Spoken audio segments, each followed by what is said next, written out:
எல்லாருக்கும் நமஸ்காரம். இன்னைக்கு திருக்கோளூர் பெண் பிள்ளை ரகசியத்தில் 11வது வாக்கியம், 16வது வசனம். நம்ம பதிவில் 72 இன்னைக்கு. அந்த 11வது வசனம் என்னன்னா, பிஞ்சாய் பழுத்தேனோ ஆண்டாளை போலே. அருமையான ஆண்டாள். இது வந்து நம்ம ஆண்டாளோட ஒரு அந்த அவளை மாதிரி ஒரு ஒரு ஆழ்வார் யாருமே கிடையாது. ஆழ்வார்களே பெண் ஆழ்வார் வந்து ஆண்டாள் ஒத்தி தான். பெண்பால் ஆழ்வார்ன்றது ஆண்டாள் ஒத்தி தான். ஆண்டாள் இருந்ததே 16 வயசு 17 வயசு தான். அதுக்கு மேல உயிரோட இல்லை. அவ்வளவுதான். 17 வருஷம் தான் வாழ்ந்ததே. 17 வருஷம் தான். ஆண்டாள் எழுதினது வந்து நம்ம திருப்பாவை 30, நாச்சியார் திருமொழி 40, 143, 143 உழைத்தாள் வாழிய உயர் அரங்கற்கே தன்னை உகந்தளித்தாள் வாழிய என்றது அவளோட பாட்டு. அவளோட தனியன்ல வரும். திருவாடிப்புறத்து ஜெகத்துவித்தாள் வாழியே, திருப்பாவை 30 சிப்பினாள் வாழியே, பெரியாழ்வார் பெற்றெடுத்த பெண்பிள்ளாய் வாழியே, பெரும்புதூர் மாமுனிக்கு பின்னானாள் வாழியே, 143 உழைத்தாள் வாழியே உயர் அரங்கற்கே தன்னை உகந்தளித்தாள் வாழியே, மறுவாரும் திருவள்ளி வளநாடு வாழியே, வன்புதுவை கோதை மலர்ப்பதங்கள் வாழியன்றது வந்து அவளோட தனியன். அவளோட தனியன் வந்து அந்த அந்த பாட்டில் வந்து பார்த்தீங்கன்னா 143 உழைத்தாள் வாழியே, நாச்சியார் திருமொழின்னு 143 பாட்டு, திருப்பாவை ஒரு 30, 173 பாட்டு அவளோட திவ்ய பிரபந்தத்தை. இதை வந்து ராமானுஜரே அவளோட பாட்டை என்ன சொல்லிருக்கா, வேதமனைத்துக்கும் வித்தாகும் சொல்லியிருக்கா. திருப்பாவைக்கு அவர் வச்ச பேர் என்னன்னா வேதமனைத்துக்கும் வித்துன்னு சொல்லியிருக்காரு. வேதத்துக்கெல்லாம் விதை இதுதானோ. அவ்வளவு அருமையான பாடல்கள் எல்லாம் ரொம்ப எளிய நடையில ரொம்ப அருமையா எழுதியிருக்கா. நான் சொல்றேன் பாருங்க. அதை பாடு நடுவில் வரும்போது சொல்றேன் பாருங்க. 12 ஆழ்வாழ்ல பெண் பிள்ளைவர் தான். அவ வந்து களி 98 வருஷம்ன்ற. அது என்ன கணக்கு போட்டு பார்க்கணும். என்னன்னு நான் பார்க்கல. களி 98வது வருஷம், நல வருஷம். களி 98 நல வருஷம். ஆடி மாசம் பூர நட்சத்திரம். அது நமக்கு எல்லாருக்கும் தெரியும். ஆடி பூரம் வந்து ஆண்டாள் திரு நட்சத்திரம் அவதரிச்சிருக்கா. 7ஆம் நூற்றாண்டு இது. இது இருந்து வந்து 7ஆம் நூற்றாண்டு நடந்தது. மதுரை அடுத்து ஸ்ரீவில்லிபுத்தூர்ல ரங்கவன்னார் கோயிலுக்கு புஷ்ப கைங்கரியம் பண்ணியிருந்தார் ஒருத்தர். அவர் பேர் வந்து பட்டர்பிரான்வா விஷ்ணு சித்தர் பேரு. அவரும் ஒரு ஆழ்வார், பெரிய ஆழ்வார்னு அவர் பின்னாடி ஆழ்வார். ஒரு ஆழ்வாரோட பிள்ளை. அந்த பெரியாழ்வாருக்கு தான் பெருமாளுக்கு மாமனார் ஆகிற ஒரு வாய்ப்பு கிடைச்சது. ஏன்னா இப்ப ஆண்டாள கல்யாணம் பண்ணி கொடுக்குறா இல்லையா, இதே வாய்ப்பு இன்னொரு ஆழ்வாருக்கும் கிடைச்சிருக்கு. குலசேகர ஆழ்வார் வந்து தன்னுடைய பெண்ணை குலசேகர வள்ளின்ற பெண்ணை வந்து ஆழ்வாருக்கு பெருமாளுக்கு ஸ்ரீரங்கம் பெருமாளுக்கு தான் கல்யாணம் பண்ணி கொடுத்தார். அவரும் ஸ்ரீரங்கம் பெருமாளுக்கு தான் கல்யாணம் கொடுத்தார். சேரகுல வள்ளியார்னு அங்க பெருமாளோட 7 தாயார்ல சேரகுல வள்ளி தாயார் உண்டு ஸ்ரீரங்கத்துல. அது இவங்க 2 பேர் தான் ஆழ்வார்ல.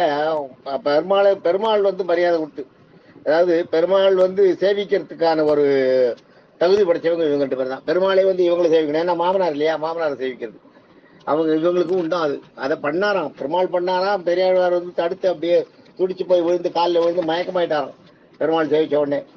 அது ஆண்டாள கல்யாணம் பண்ணிக்கிறது கூப்பிட்ட போது, வர வச்ச போது, கேட்ட போது. அது மாதிரி மதுரை அடுத்த ஸ்ரீவில்லிபுத்தூர்ல ரங்கமன்னார் கோயிலுக்கு புஷ்ப கைங்கரியம் பண்ணியிருந்தார் விஷ்ணு சித்தர்னு பேர். அவர் பேர். அந்த நன்னவத்தை பாதுகாக்கிறது இவர் தான். இவர் ஒரு நாள் துளசி கிட்ட பார்த்தா ஒரு குழந்தை கிடக்கு. நந்தவனத்தில் துளசி பறிக்க போகும்போது பார்த்தா அங்கே ஒரு குழந்தை இருக்கு. குழந்தைய கையில் எடுக்கிறார். குழந்தைய கையில் எடுத்த உடனே இவருக்கு உடம்பெல்லாம் ஒரு சிலிர்ப்பு ஏற்படுறது. அந்த அந்த அவருக்கு வந்து அந்த குழந்தையோட அந்த ஈர்ப்பு அந்த குழந்தை மேல பட்ட உடனே உடம்பெல்லாம் அப்படியே ஒரு மாதிரி மயிர்கூச்சி எறியறதுன்னு வைப்பாங்க. அதாவது மயிர்கூச்சி எறியறது. அந்த குழந்தை அவரை பார்த்து சிரிக்கிறது. அந்த குழந்தைய பார்த்த உடனே இவருக்கு தானாவே மனசுல அன்பு பெருகிறது. பாக்குறாரு இந்த குழந்தை யாரும் துடிக்கின்ற எதனையும் அந்த காலத்துல அப்படியெல்லாம் எடுத்துட்டு வர மாட்டான். இந்த எதனையும் ஓட்டு போய் யாரு குழந்தைன்னு கேட்கிறார். ஊரெல்லாம் சுத்தி கேட்கிறார் குழந்தை தூக்கிட்டு யாருதுன்னு. குழந்தை பாட்டுக்கு சிரிச்சுட்டு இவர் கையில ஓட்டிட்டு இருக்கு இவர்கிட்ட. அதனால அது வந்து அப்புறம் அவருக்கு வந்து ஒரு எண்ணம் தோணுது, பெருமாள் இந்த குழந்தைய நம்மளுக்கு கொடுத்துருக்காரு, நம்ம இந்த குழந்தைய வளர்க்கணும். அவர் கல்யாணம் ஆகலை, அவருக்கு இதெல்லாம் கிடையாது, அப்ப ஒன்றும் வாரிசெல்லாம் கிடையாது. இந்த குழந்தை தான் அவருக்கு எல்லாமேன்ற மாதிரி வளர்க்க ஆரம்பிச்சிட்டார். அந்த குழந்தைக்கு பேர் வந்து சுரும்பார் குழைக்கோதைன்னு பேர் வச்சார். சுரும்பார் குழைக்கோதை. சுரும்புன்றது வந்து வண்டு. எரிந்தன சுரும்பினம்னு வரும் உங்களுக்கு. மேட்டில மேதிகள் தலைவிட மாயர்கள் வேங்குழல் ஓசையும் விடைமணி குரலும் ஈட்டிய இசை இசை புகுந்தன சுரும்பினம். சுரும்பினம்ன்றது வந்து ஈட்டிய இசை இசை புகுந்தன சுரும்பினம். வண்டுகள் கத்திட்டே ஓடுறதான். திருப்பள்ளி எழுச்சியில பாட்டு, இந்த பாட்டு திருப்பள்ளி எழுச்சியில 4வது பாட்டு. அதுல வந்து இருந்தன சுரும்பினம்னு வரும். அந்த அதாவது அந்த சுரும்போட குழல் அந்த ஓசை கேட்கத்தான் இருந்தன சுரும்பினம். அது மாதிரி அந்த மாதிரி இருக்கிறதுல சுரும்பான்றது வந்து வண்டுகள் மொய்க்கக்கூடிய குழல். அதாவது இந்த பெண்ணோட அந்த குழல் இருக்க தலைமுடி அதுவே வாசனையா இருக்கும். அந்த வாசனைக்காக வண்டுகள் மொய்க்குமா வந்து. அதனால அதுக்கு பேர் வந்து சுரும்பார் குழல் கோதை. அதாவது கோதையோட தலைமுடியோட வாசனைக்கு வண்டுகளே வந்து மொய்க்குன்றதாக அர்த்தம். அது சுரும்பார் குழல் கோதைன்னு அந்த பொண்ணுக்கு பேர் வைக்கிறா. பேர் வச்சு அதை வளர்த்துன்னு வர்றார். அந்த பொண்ணு வந்து வளர்றது சின்ன குழந்தையிலேயே அதுக்கு நிறைய கதைகள்லாம் பெருமாள் கதைகள்லாம் சொல்லி வளர்த்துக்கிறார். வளர்க்கும்போது அதுக்கு வந்து பெருமாளையே கல்யாணம் பண்ணிக்கணுன்ற ஒரு எண்ணம் சின்ன வயசுலேயே. ரொம்ப சின்ன 17 வயசுல ஆயுசே முடிஞ்சு போகுது. இதுல பாத்தீங்கன்னா பிஞ்சாய் பழுத்தேனோ ஆண்டாளை போலன்னு இருக்கு. பிஞ்சில பழுத்துன்னு சொல்லுவாங்க தெரியுமா உங்களுக்கு? பிஞ்சில் பழுத்ததோன்னு சொல்லல, பிஞ்சிலே பழுத்ததோன்னு சொல்லல, பிஞ்சாய் பழுத்தேனோன்னு தான் சொல்றாரு. அவர் சொல்றதே அந்த திருக்கோளூர் பெண் பிள்ளை சொல்றதே பிஞ்சாய் பழுத்தேனோன்னு தான் சொல்றாரு. பிஞ்சிலே பழுப்பது என்னன்னா பிஞ்சில இருந்து டைரக்டா அப்படியே வெம்பிடுறது. அதுக்கு பேர் பழம் கிடையாது. பிஞ்சிலே பழுக்கிறதுன்றதுக்கு பேர் பழம் கிடையாது. பிஞ்சாய் பழுத்தேனோன்றது பேருக்கு பழம். பிஞ்சு ஆகின்னா பிஞ்சு அந்த நிலை முடிஞ்சு அதுக்கு அடுத்து என்னென்ன நிலைகள் வர வேண்டுமோ அதெல்லாம் ஆகி பழுத்தது. என்னன்னா அந்த ஸ்பெல்லு கம்மி. அந்த எல்லாமே அவளுக்கு இருந்தது. எல்லாத்துலயும் அந்த நாட்கள் கம்மி, வாழ்நாளும் கம்மி தானே. உங்களுக்கு 80 வயசு இருக்கிறவங்களுக்கு வந்து 15 வயசு கல்யாணம் ஆகுது, 35 வயசுக்கு 2-3 குழந்தை பிறக்கிறது எல்லாம். அப்புறம் வந்து 50 வயசு வரைக்கும் வாழறா. அதுக்கப்புறம் குழந்தைகளை வாழ காப்பாத்துறது. 80 வயசு இருக்க பெருமாள்கிட்ட புத்தி செலுத்துறா. அது 80 வயசு வரைக்கும் இருக்கா. 80 வயசு இருக்கிறவங்களோட ஒரு ஸ்பெல்லுல அவங்க செய்ய வேண்டிய அத்தனையுமே இவன் 17 வயசுக்குள்ளேயே முடிச்சிட்டான். 17வது வயசுலயே முடிச்சிட்டான்னா அப்ப இவளோட இது வந்து எல்லாமே அறிவு. அவ்வளவு அறிவுன்னா அசாத்திய அறிவு, தமிழ் புலமை. அதனால்தான் வேதமனைத்துக்கு வித்துன்னு சொன்னார் ராமானுஜர். எல்லா வேதங்கள்ல எல்லாம் இதுதான் வசதியாம். 4000 திவ்ய பிரபந்தத்தையும் சொன்னது. திருப்பாவம் 30 சொன்னீங்கன்னா ஞாபகம் வச்சுக்கோ, மனப்பாடம் பண்ணி வச்சுக்கோங்க. திருப்பாவம் 30 சொன்னீங்கன்னா 4000 திவ்ய பிரபந்தத்தை முழுசா சொன்னதுக்கு சமம். அதனால்தான் இன்னைக்கு திருப்பாவை பார்த்தீங்கன்னா மார்கழி மாசம் கரெக்டா 1 மாசம் பாருங்க இருக்கும். பாவி நோம்புன்னு ஆண்டாள் பாவி நோம்புன்னு ஒத்துது. அவள் இயற்றது 30 பாட்டு. ஆண்டாள் என்ன பண்றா, இந்த பெருமாள் மேலேயே அவளுக்கு வந்து இதுவாயிடுது, ஒரு லவ் காதல் ஆயிடுது. காதல்ன்றது இந்த இடத்துல நம்ம தப்பாவே எடுத்துக்கூடாது. அன்பு பெருமாளால் ஈர்க்கப்பட்டாள், அவ்வளவுதான். பெருமாளால் ஈர்க்கப்பட்டால் தான் சொல்லணும். அவங்களுக்கு வந்து பரமாத்மா ஜீவாத்மா வந்து பரமாத்மா கூட போய் சேர்றது லவ் இல்லை, கிடையாது. ஜீவாத்மா பரமாத்மாவில் சேர்றது எங்க இருந்து வந்ததோ அங்கேயே போய் சேர்ந்துடுச்சுன்னு அர்த்தம், அவ்வளவுதான். அவளுக்கு அதுல ஈர்ப்பு, பெருமாள் மேல ஈர்ப்பு. பெருமாளை நினைச்சுட்டு எல்லாம் ரொம்ப இது பண்றா. அவளுக்கு என்னன்னா பெருமாளையே கல்யாணம் பண்ணிக்கணும்ன்ற ஒரு எண்ணம். அதாவது மனித உருவம் எடுத்ததுனால அது வந்து பெருமாளையே கல்யாணம் பண்ணிக்கணும்ன்றது ஒரு எண்ணம். அதுதான் உங்களுக்கு. நீங்க இதெல்லாம் பாத்தீங்கன்னா நம்ம ஆச்சாரியன்லாம் பாத்தீங்கன்னா கையில திருதண்டம்னு ஒண்ணு வச்சிருப்பாங்க, பாத்திருக்கீங்களா? ஒரு குச்சி இருக்கும். அந்த குச்சி என்னன்னா ஒரு மூங்கில 3ஆ பொளந்து கட்டியிருக்கும். அந்த குச்சியை நீங்க கிட்ட போய் பாத்தீங்கன்னா 3 பிளாச் இருக்கும். அதுல மூங்கில் பிளாச்சு 3 பிளாச் இருக்கும். அதை ஒன்னா சேர்த்து கட்டியிருக்கும்.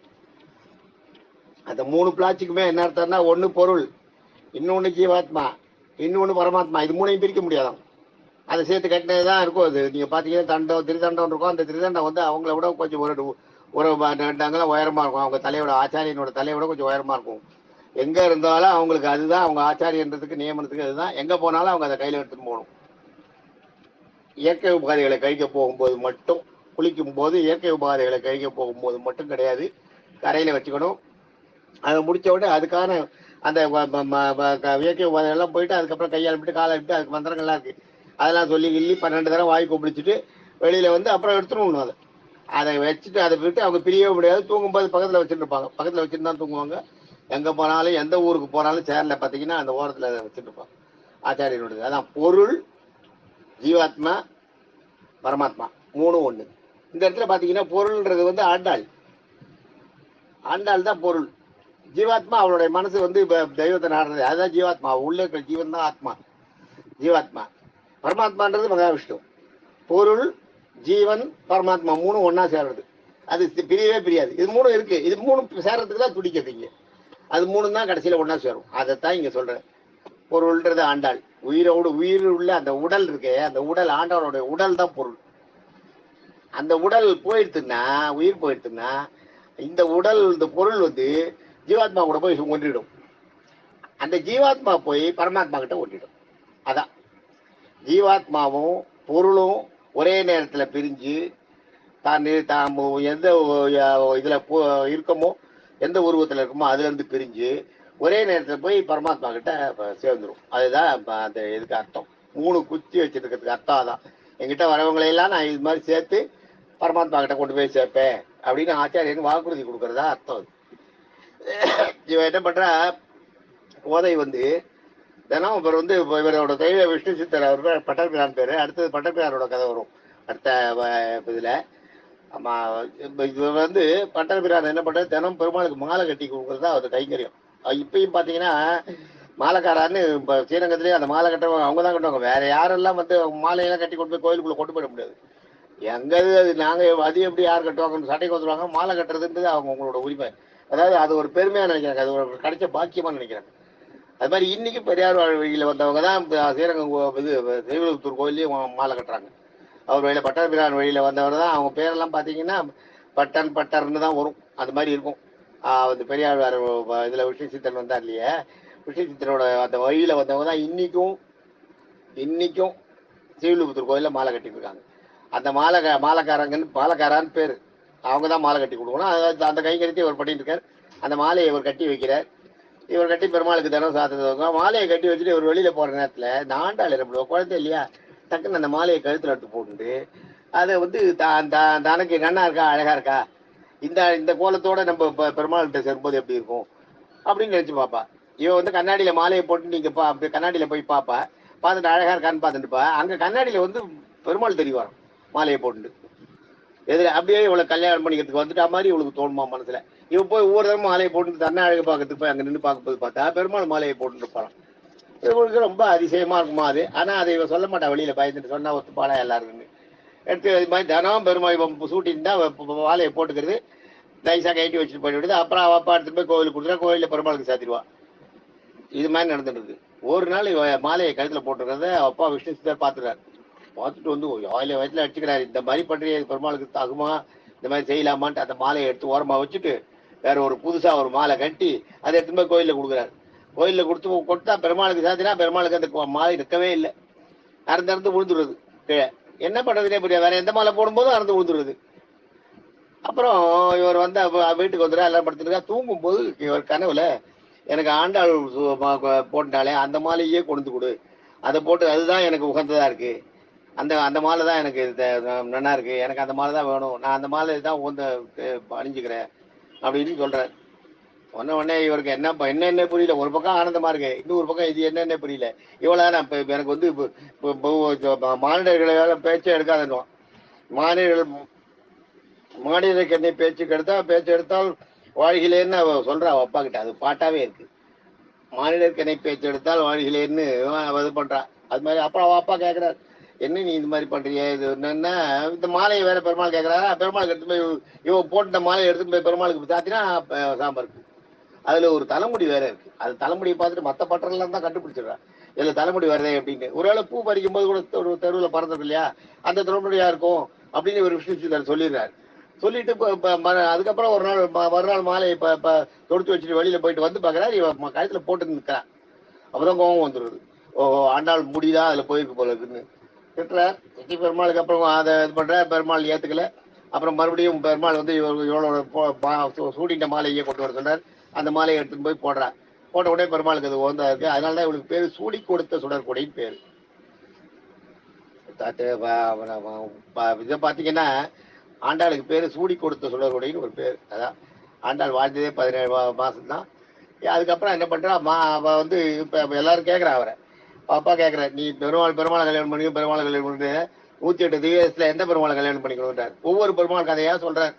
108 திவ்யாச பெருமாளையும் சொன்ன உடனே ஸ்ரீரங்கத்தை சொன்ன ஸ்ரீரங்கம் பெருமாள் தான் எனக்கு ஒன்று, அழகப்பன் வாழ பெருமாள் தான் போகணும், அங்கதான் பண்ணிக்கணும், அவர் தான் பண்ணிப்பேன்ற. அதுக்காக என்ன பண்றா, நோன்பு இருக்கா. பாவை நோன்புன்னு அந்த காலத்துல என்னன்னா கல்யாணம் ஆகிறதுக்காக வெளியே காத்தால எழுந்து அந்த இஷ்ட தெய்வத்தை வேண்டிட்டு பாவை நோம்பு இருக்கிறதுன்னு இப்படி காத்தால குளிக்கிறதுக்கு போவாங்க. அப்ப எல்லாரையும் எழுப்பி கூட்டின்னு போவா. பாவை நோம்பு இருக்க போறதுக்காக எல்லாரையும் நோம்பு நூக்கிறதுக்காக குளிக்கணும் இல்லையா, குளிக்கிறதுக்கு வேத பொண்ணா அவளை சுத்தி இருக்க அந்த ஃப்ரெண்ட்ஸை எல்லாம் எழுப்பி கூட்டின்னு போவா, வீடு வீடா போய் எழுப்புவா. அதுதான் திருப்பாவை 30 பாட்டு. அதே மாதிரி கல்யாணத்துலயும் உங்களுக்கு வந்து அவ கல்யாணம் ஆன மாதிரி கனவு காட்டினான். அரக்கும் பெருமாளுக்கும் கல்யாணம் ஆன மாதிரி கனவு காட்டினான். அதுதான் அந்த நாச்சியார் திருமொழியில வாரணம் ஆயிரம் சூழவலம் செய்துன்னு 10 பாட்டு. அது வந்து அவ்வளவு ஒரு நல்லா இருக்கும். முத்துடை தாமம் அதான் மத்தளம் கொட்ட வரிசகம் நின்றுவதோ முத்துடை தாமம் முறைசார்ந்த பத்திரிகை மைத்துவன் தம்பி மதுசூரன் தனி கைத்தளம் பற்ற கணா கண்ணை தோழி நான் அந்த அது ஒரு பாட்டு. இதெல்லாம் இதை பத்தி எல்லாம் நம்ம நாளைக்கு திருப்பாவை பத்தி முக்கியமா நம்ம கொஞ்சம் டிஸ்கஸ் பண்ணணும். எல்லாருக்கும் உங்களுக்கு தெரிஞ்சுக்க வேண்டிய விஷயம் நிறையா இருக்கு. நாளை சந்திப்போம். தேங்க்யூ.